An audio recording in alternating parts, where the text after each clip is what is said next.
Thursday practice, Saturday practice in, got a lot of situations work, a lot of third downs, red zones, 2 minutes, all that kind of stuff. Situationally trying to educate them on a lot of things, offense, defense, special teams. Had a solid day. Good work, both sides had their moments. So kind of back and forth like typical. So, question? Jimbo, it seems like one of the guys we've seen this spring is Bavion Johnson kind of get a lot of time at center. A, what's been your thoughts on him, and B? Okay, time. He plays like a young guy. He's doing some really nice things. Snaps down, holds space. And when if he's confident in what he's doing, he does it well, and he's learning, just the steps and the techniques and the different blitzes and the things that come at him from that standpoint. But they're doing a solid job, having a good solid spring. And I know that he's a guy with plus, I think 30 pounds in the offseason, it seems. Like, what are some of those other things that you look for out of a young center? Is it how they pick up the offense, the calls, blocking? Yeah, that's the first thing. You got to make all your calls. You got to get the other guys in line, being able to read fronts, read defenses. Your zone plays, your gap plays, whatever you're doing, and be able to get the guys on. Then you got to be able to snap the ball first, foremost, and then be able to hold the point inside. He's got the ability to he has a chance to be a really good player if he just keeps developing. So due to have a center potentially that size, usually they're not quite as. He's about 305. We had Cam and those guys in there like that. So yeah, any more centers are. And like I said, Baselli's about. Everly's probably he stays 295 to about 302. In that range. Maybe on about 305, 307. But it helps. It does because the interior people are so big now. In general, how have some of those new pieces on the O-line, guys like him, Josh Ball, how have they done with handling the spring overall? Okay. They're learning. They're talking about redshirt freshmen now. Doing good. But Josh is good. I had to sit back the other day with being hurt. Juwan's getting a lot of reps in there. Fripp doing some good things at guard. I really like, I can't think of 70. Benchy, brain moment. Really, in his pass protection, on how to set solid. And those guys, the big thing is when you don't chase on the offensive line and create seam. When your gap is not going, or your guy, set back and help. And those guys are really understanding that part of it. I think he's done some really nice things there. At that, Rugel's actually had a very good deal. Ricky was playing very solid. He just pulled a hamstring blocking somebody. It was actually more of a groin type deal. Just sitting down blocking, pass blocking, and just had a deal there. But I think hopefully he'll be back in a couple of days. I'm hoping. But they've done a nice job in it. Good to see him get Robbins back out there today. He had that hand from some off-season program. He had a slightly pulled ham, and I say slightly, but hamstrings are bothersome, take a while. But he got back out there today. It was good to see him. When you see these guys kind of progress the way they have, what's it like for you to see that, knowing that, hey, in a few months' time, you could be. Well, we still got a lot of work to do. You still got a lot of work to do. Any time, I don't care whatever O-line you talk about, whether it's experienced or not coming back, whatever. O-line is a constant communication, changing thing of people, how they do stuff. It's one of the hardest positions to teach and coach by far. Because like I said, on offense, it's so much harder to be good on offense than it is on defense. And the timing and rhythm and the communication and things that got to go on. And those guys up front are learning and getting better. And but that's always, no matter, you had experienced guys or not, that O-line is a constant communication deal. And then you got to communicate with the backs and make sure the tight ends and everybody else are on page too, because who they pick up and all those things. But it's been pretty solid from the assignment point of view. Jimbo, you mentioned Rugel. How's he get that left tackle spot? No, he's been a right tackle. What's that? Oh, right. Yeah, he's staying right tackle. Okay. He actually played well. Got bigger, stronger, holds the point better, got a little more juice, but he's been playing solidly. What are you doing at left tackle? Juwan and Josh Ball.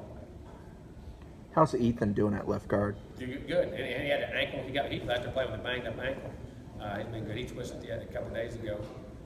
But he got to play today and did some nice things.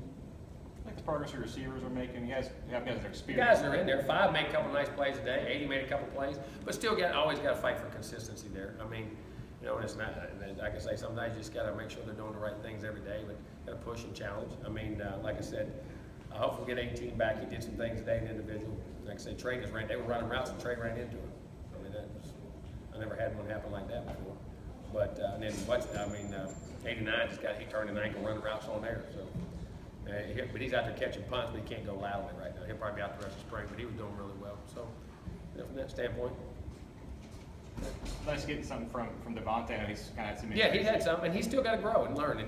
But again, he hasn't ever had that workload on where he makes a couple plays. Now he's being asked to make every play and every alignment, every assignment, pass, push, block. Know where your blocking assignments are. You know, that's big, especially when you get spread stuff in your open field. Your receivers are your tight ends and your fullbacks. They have to block and be physical, and you know he's trying to do a better job at that. On the defensive side of the ball, at defensive end, obviously you're trying to find someone to replace DeMarcus. Have you seen anything there that you liked? Yeah, I mean, the ends are getting better. The young guys are getting reps, and we're getting better inside in there. They're playing solidly. I mean, DeMarcus is a big guy. No, you don't replace DeMarcus. You know what I'm saying? You just got to, how you play defense and things. That guy's one of the great players we've had now.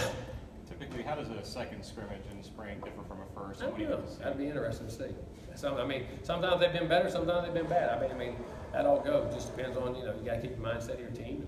You got to keep pushing and being competitive and going forward, and we'll see. We saw Josh Sweat was out today. What's going on with him? His knee. We rest him every so often. He's got that knee, and he gets juice in that knee and gets swelling, which he's always had. You know what I mean? So a certain amount of rest time we take off of him and keep him off. Joe, how are those other quarterbacks besides DeAndre? I mean, that's nothing new. That's something. So it's just kind of like a regular maintenance It's thing, almost always like like Campbell with the core. Just It's always a like plan. that. He's always. I mean, he's been like that always.